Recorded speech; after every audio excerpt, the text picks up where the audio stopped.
사랑하는 성도 여러분, 그리고 하나님의 말씀을 사모하는 모든 분들께 주님의 이름으로 문안드립니다. 오늘 이 시간을 통해 주님께서 여러분 각자의 마음에 특별한 울림을 주시기를 간절히 기도합니다. 본격적인 이야기에 앞서 만약 오늘 나누는 말씀이 여러분의 마음에 와 닿는다면 구독과 공유를 통해 이 은혜를 더 많은 이들과 함께 나누어 주시길 부탁드립니다. 여러분의 작은 실천이 누군가에게는 절실한 위로와 희망의 메시지가 될 수 있습니다. 이 채널을 통해 하나님의 사랑을 전하는 저희의 사역에 동참해 주시는 모든 분들께 주님의 크신 축복이 함께하기를 소망합니다. 이제 우리 함께 성경 속 깊은 이야기로 들어가 보겠습니다. 창세기 42장의 한 장면입니다. 그때의 요셉은 이미 이집트의 총리가 되어 온 땅을 다스리고 있었습니다. 온 세상에 극심한 흉년이 들자 가나안 땅에 살던 요셉의 형들도 곡식을 구하기 위해 머나먼 길을 달려와 이집트의 총리 앞에 엎드렸습니다. 바로 그들의 동생 요셉 앞에 말입니다. 요셉은 첫눈에 그들이 자신을 팔아넘겼던 형들임을 알아보았습니다. 하지만 그는 낯선 사람처럼 행동하며 그들에게 아주 거칠게 말했습니다. 너희는 어디서 왔느냐? 형들은 두려움에 떨며 대답했습니다. 저희는 가나안 땅에서 양식을 사러 온 자들입니다. 성경은 이렇게 기록합니다. 요셉은 자기 형들을 알아보았으나 그들은 요셉을 알아보지 못하였더라. 바로 그 순간 형들이 자신 앞에 머리를 조아린 것을 본 그 순간 수십 년간 잊고 지냈던 한 가지가 요셉의 마음속에 번개처럼 떠올랐습니다. 그것은 바로 꿈이었습니다. 자신을 그토록 괴롭혔던 형들을 본 순간 20년이 넘는 세월 동안 한 번도 보지 못했던 그들을 마주한 순간 그는 하나님께서 오래전에 주셨던 꿈을 기억해냈습니다. 그 꿈이 무엇이었습니까? 창세기 37장을 보면 어린 요셉은 두 가지 꿈을 꿉니다. 하나는 밭에서 곡식단을 묶는데 형들의 곡식단이 자신의 단을 둘러서서 절하는 꿈이었고 또 하나는 해와 달과 11별이 자신에게 절하는 꿈이었습니다. 이 꿈의 핵심은 추수와 경배였습니다. 예수님께서 추수할 것은 많되 일꾼이 적다고 말씀하셨을 때 그 추수는 바로 잃어버린 영혼들을 의미했습니다. 요셉은 형들을 본 순간 단순히 그들이 굴복하는 모습이 아니라 하나님께서 계획하신 영혼 구원의 위대한 추수에 대한 꿈을 다시 기억해낸 것입니다. 오늘 저는 바로 이 꿈꾸는 자들에 대해 이야기하고 싶습니다. 혹시 저는 꿈이 없는데요 라고 생각하는 분이 계시다면 오늘 정말 잘 오셨습니다. 성경에는 꿈에 대한 또 다른 놀라운 이야기가 있습니다. 다니엘서 2장을 보면 바빌론의 위대한 왕 느부갓네살이 등장합니다. 하나님께서는 그에게 아주 기이한 꿈을 꾸게 하셨습니다. 그 꿈은 인류 역사의 흐름을 통째로 보여주는 너무나도 거대한 계시였습니다. 꿈속에서 그는 거대한 신상을 보았습니다. 머리는 순금으로, 가슴과 팔은 은으로, 배와 넓적다리는 옷으로, 종아리는 쇠로 되어 있었고 마지막으로 그 발은 쇠와 진흙이 섞여 있었습니다. 이 각기 다른 재료들은 인류 역사에 나타났다 사라질 위대한 제국들을 상징했습니다. 예언적으로 볼 때 우리는 지금 쇠와 진흙이 뒤섞인 발의 시대, 즉 매우 연약하고 쉽게 부서질 수 있는 마지막 시대를 살고 있는지도 모릅니다. 그런데 꿈속에서 놀라운 일이 벌어집니다. 사람의 손을 거치지 않은 뜨인 돌 하나가 날아와 그 신상의 가장 약한 부분인 발을 쳤습니다. 그러자 금, 은, 넛, 새로 만들어진 그 거대하고 화려했던 신상이 한순간에 산산조각 나 무너져 내렸습니다. 그리고 그 돌은 태산을 이루어 온 세상에 가득하게 되었습니다. 이는 인간이 세운 모든 왕국은 결국 무너지지만 만왕의 왕이시여 만주의 주이신 예수 그리스도께서 세우실 하나님의 나라는 영원할 것임을 보여주는 놀라운 계시였습니다. 하지만 정말 놀라운 것은 잠에서 깨어난 느부갓네살 왕이 그토록 중요하고 역사적인 꿈을 완전히 잊어버렸다는 사실입니다. 그는 다니엘에게 이렇게 말했습니다. 그 일이 내게서 떠났느니라. 그리고는 모든 박수와 술객, 점쟁이들을 불러 모아 자신이 꾼 꿈과 그 해석을 알아내라고 명령하며 만약 해내지 못하면 모두 죽이겠다고 협박했습니다. 저는 이 이야기가 오늘날 많은 사람들의 모습과 같다고 생각합니다. 한때 하나님께서 주셨던 거룩한 꿈, 그 비전을 잊어버린 채 살아가고 있는 것입니다. 하나님께서는 오늘 이 자리에 있는 모든 이들에게 그 잃어버린 꿈을 회복시켜 주시길 원하십니다. 생각해 보십시오. 우리가 왜 찬양을 합니까? 단지 노래하기 위해서가 아닙니다. 우리가 왜 교회에 나옵니까? 단지 습관 때문이 아닙니다. 우리가 오늘 이 땅에 살아 숨쉬는 유일한 이유는 아직 구원받아야 할 영혼들이 있기 때문입니다. 하나님께서는 단 한 사람이라도 더 구원받기를 원하시며 그 누구도 지옥에 가기를 원치 않으십니다. 이것이 바로 교회의 존재 이유이며 하나님께서 우리에게 주신 가장 근본적인 꿈입니다. 다시 요셉의 이야기로 돌아가 봅시다. 성경은 그의 아버지 야곱이 다른 아들들보다 요셉을 더 사랑하여 그에게 채색 옷을 지어 입혔다고 말합니다. 이 화려한 옷은 아버지의 특별한 사랑과 총애를 상징했습니다. 그리고 형들은 바로 그 아버지의 총애가 요셉에게 머무는 것을 보고 그를 시기하고 미워했습니다. 저는 하나님께서 그분의 자녀들에게 부어주시는 이 총애가 지옥의 권세를 가장 분노하게 만드는 것이라고 믿습니다.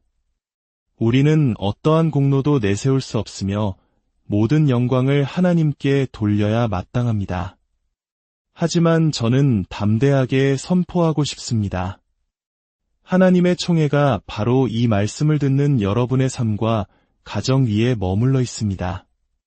우리가 왜인지는 다 알 수 없지만 요셉처럼 하나님 앞에서 특별한 자리를 차지하고 있음을 인정해야 합니다. 나이가 들수록 저는 더욱 담대해집니다. 더 이상 시간을 낭비할 수 없습니다. 하나님의 총애가 당신의 삶에 임할 때 우리는 그것을 분명히 인식해야 합니다. 나의 영광, 나의 이름이 아니라 영원히 다스리실 그분의 이름과 그분의 나라를 위해서 말입니다.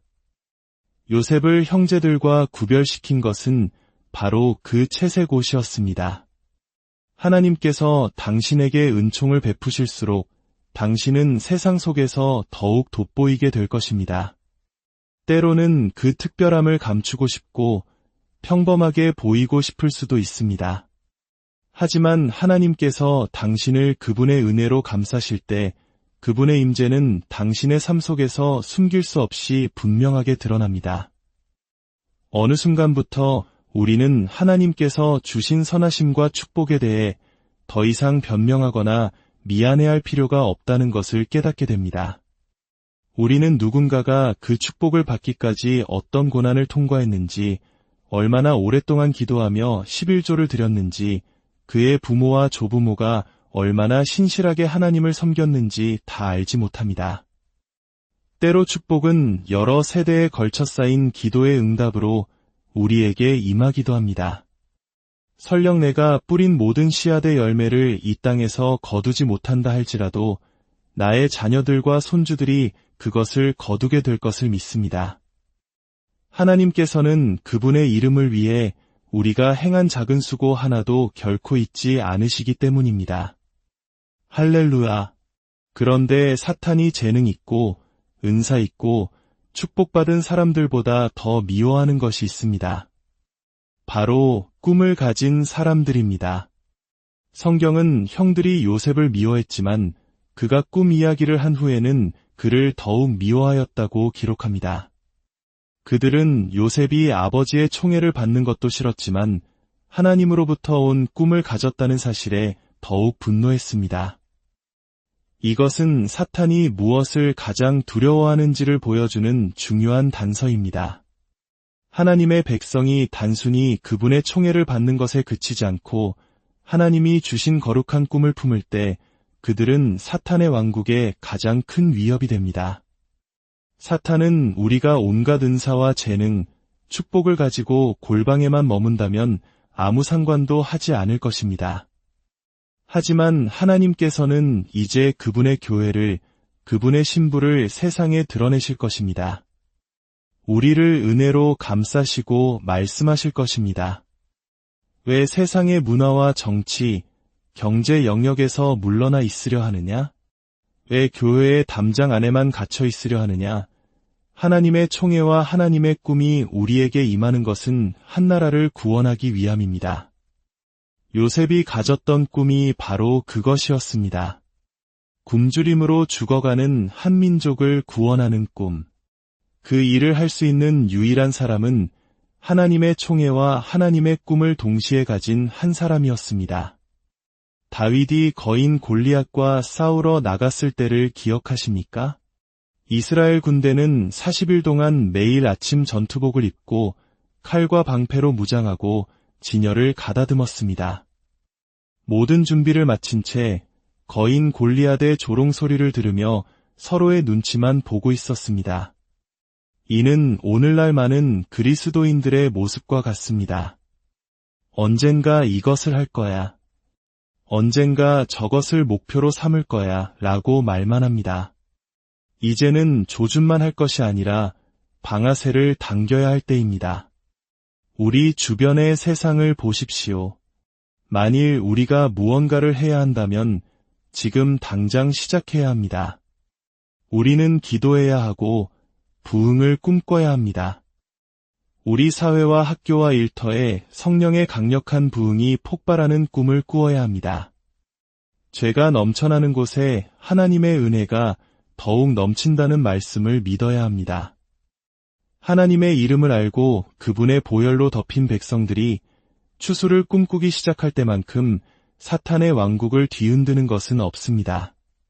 꿈꾸는 자들이여, 나이는 결코 중요하지 않습니다. 성령 충만한 사람들이 하나님의 나라 확장을 위해 영토를 넓히고 더 큰 꿈을 꾸고 더 많은 일을 행할 때 사탄의 등뼈는 부러집니다. 사탄이 긴급회의를 소집하여 그의 부하 마귀들에게 이렇게 소리치는 모습이 상상됩니다. 도대체 어떻게 된 일이냐? 저 시골의 작은 교회가 어떻게 온 세상에 복음을 전하는 교회가 되었느냐? 제가 그 답을 알려드리겠습니다. 성령께서 은혜를 부어주셨고 은혜가 임하자 꿈이 생겨났습니다. 그리고 하나님으로부터 온 꿈이 있을 때 그것을 이룰 공급과 능력의 축복도 함께 따라옵니다. 당신이 꿈꿀 수 있다면 하나님께서는 이루실 수 있습니다. 혹 여러분 중에는 삶에 지쳐 꿈을 포기한 분이 계십니까? 마치 진흙웅덩이 바로 앞에 코를 박고서 그것이 세상의 전부인 양 여기고 있지는 않습니까? 눈을 들어 더 멀리, 더 높이 바라보십시오. 하나님께서 우리를 위해 예비하신 것은 훨씬 더 광대합니다. 꿈꾸는 자여, 멈추지 마십시오. 우리는 수많은 시련을 겪었습니다. 지옥과 같은 고통과 마귀의 공격을 수없이 당했습니다. 하지만 제가 배운 것이 있습니다. 내 꿈을 지키는 것은 나의 힘이 아니라 하나님께서 친히 그 꿈의 지속자가 되신다는 사실입니다. 꿈이 죽은 것처럼 보이고 사탄이 피 묻은 옷을 흔들며 이제 끝났어 라고 외칠 때 하나님께서는 말씀하십니다. 내가 그 꿈을 지키고 있노라. 내가 보지 못하는 순간에도 나는 일하고 있고 내가 느끼지 못하는 순간에도 나는 움직이고 있다. 내가 준 꿈이 죽도록 내버려 두지 않을 것이다. 많은 사람들이 자신의 신념이나 교리를 타협하는 것보다 더 심각하게 하나님께서 자신의 삶을 위해 주셨던 꿈을 타협해버립니다. 성령으로 충만해지면 어떤 일이 일어납니까? 요엘서 2장은 말합니다. 말세에 내가 내 영을 모든 육체에 부어 주리니 너희의 자녀들은 예언할 것이요 너희의 늙은이는 꿈을 꾸며 너희의 젊은이는 이상을 볼 것이라. 만약 당신에게 꿈이 없다면 그것은 성령의 충만함이 부족하기 때문일 수 있습니다.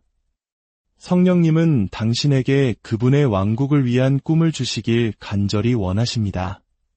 성령으로 더 깊이 채워질수록 그분은 더 큰 꿈을 부어주실 것입니다. 적은 항상 우리의 꿈에 대해 타협안을 제시합니다. 하나님께서 1000을 약속하셨다면 500에서 타협하지 마십시오. 하나님께서 10,000을 약속하셨다면 5000에서 멈추지 마십시오. 이제 나이가 들어서 할 수 있을지 모르겠어요. 라고 말하지 마십시오. 꿈을 이루는 것은 결코 당신에게 달려있지 않습니다. 하나님께서 그 꿈을 지키십니다. 그분은 우리를 겸손하게 만드시어 그분이 행하실 위대한 일을 감당할 수 있도록 온갖 시련을 통과하게 하십니다. 우리 안의 쓴뿌리와 분노를 모두 제거하시고 때를 기다리시며 그 꿈을 붙들고 계십니다. 보십시오. 요셉의 형들은 그 꿈 때문에 요셉을 미워했고 그 꿈을 지연시켰으며 한동안 그 꿈을 부정했습니다. 그들은 꿈을 가로막을 수는 있었지만 결코 그 꿈을 죽일 수는 없었습니다. 당신의 꿈을 가두고 지연시키려는 세력들이 있었을 것입니다. 하지만 주님께서 오늘 저를 보내어 말씀하십니다. 그 꿈은 여전히 살아있습니다. 그들은 꿈을 죽일 수 없습니다. 만약 당신에게 가족 구원의 꿈이 있다면 비록 지금은 아무것도 보이지 않고 방해받는 것처럼 느껴질지라도 그 꿈은 하나님에 의해 지켜지고 있음을 믿으십시오. 기도를 멈추지 마십시오. 처음 구원받고 성령으로 충만했을 때의 그 뜨거웠던 꿈을 타협하지 마십시오. 형들은 요셉을 구덩이에 던지고 그의 채색옷을 벗겨 염소 피에 적셨습니다. 그리고 그것을 아버지 야곱에게 가져가 거짓 증거를 내밀었습니다. 그들은 직접 거짓말을 하지 않았습니다. 단지 야곱이 그 피 묻은 옷을 보고 스스로 완전히 틀린 결론을 내리도록 유도했을 뿐입니다. 이것을 보소서. 이 찢어지고 피 묻은 옷을. 당신의 아들이 죽은 것 같지 않습니까? 이것이 바로 사탄이 우리에게 하는 일입니다. 우리의 꿈 위에 피 묻은 옷을 흔들며 속삭입니다. 이젠 끝났어. 포기해. 안주해. 꿈과 타협해. 야곱은 그 거짓 증거를 믿고 20년 동안 매일 아들을 위해 애통했다고 성경은 기록합니다. 그는 내가 슬퍼하며 무덤으로 내려가 아들에게로 가리라고 말했습니다. 그가 아들이 죽었다고 믿으며 울고 있는 동안 요셉은 세상에서 가장 강력한 나라의 2인자로서 통치하고 있었다는 사실을 전혀 알지 못했습니다.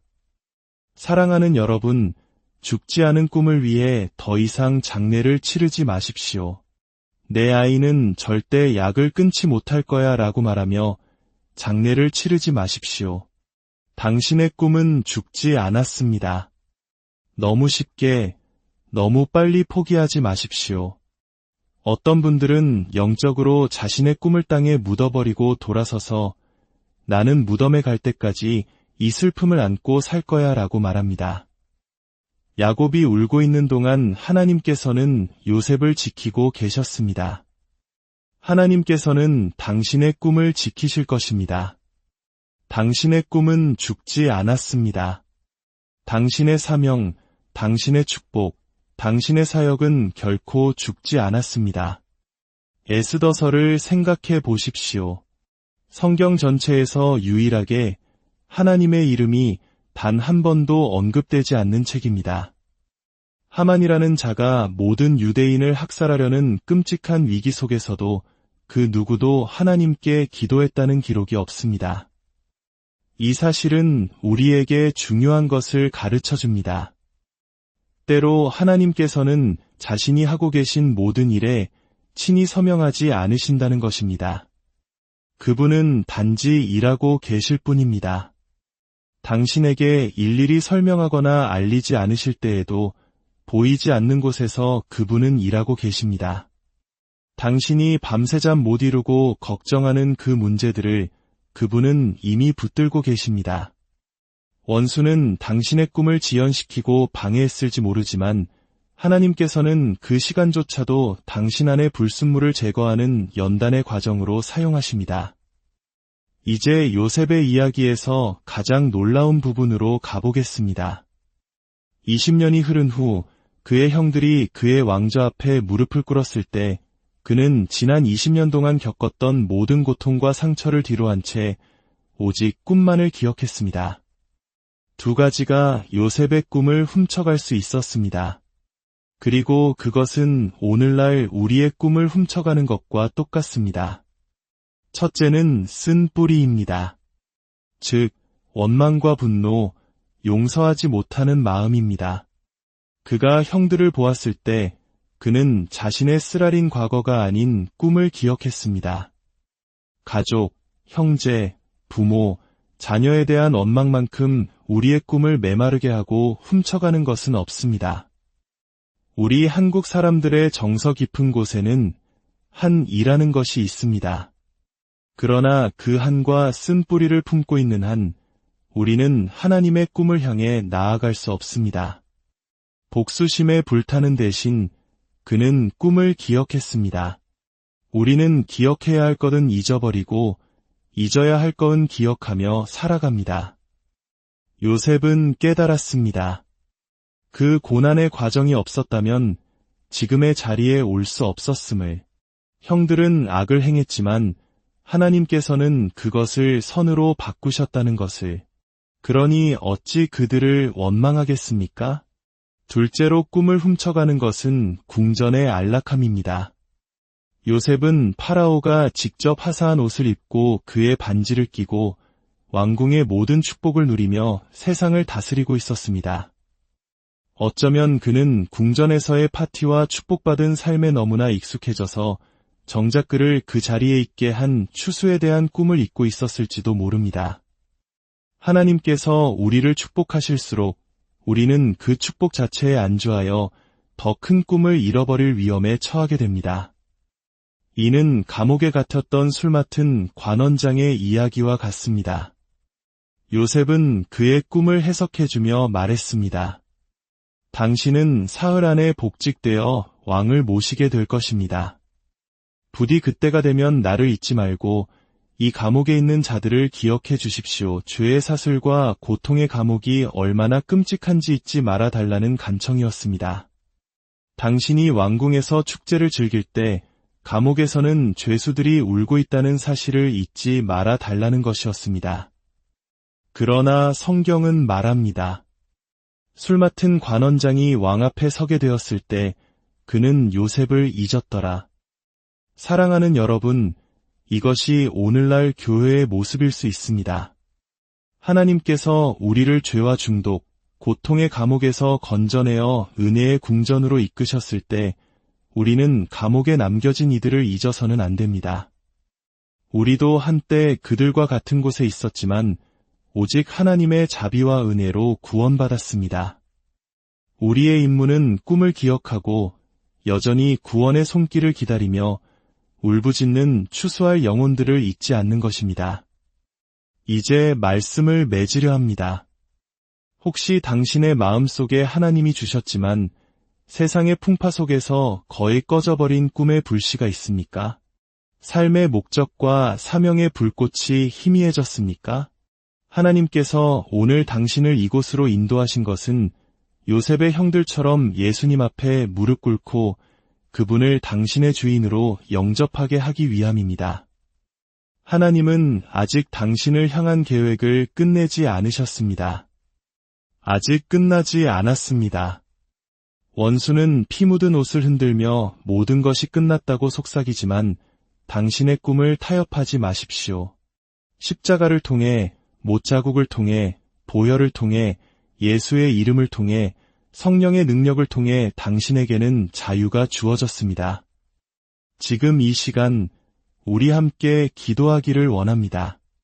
제가 기도할 때 마음으로 함께 따라해 주십시오. 주 예수님, 저의 삶을 주님께 온전히 드립니다. 주님은 저의 구원자이시며 저의 주인이십니다. 갈보리 십자가에서 저와 같은 죄인을 위해 보혈을 흘려주시고 죽으심에 감사드립니다. 오늘 저는 용서받았고 제 이름은 생명책에 기록되었습니다. 저는 사탄과 그의 모든 악한 일을 거부하고 오직 예수님만을 제 삶의 주인으로 모십니다. 이제 저는 영원히 죽지 않을 것이며 제 영혼은 하늘나라에서 영원히 살 것입니다.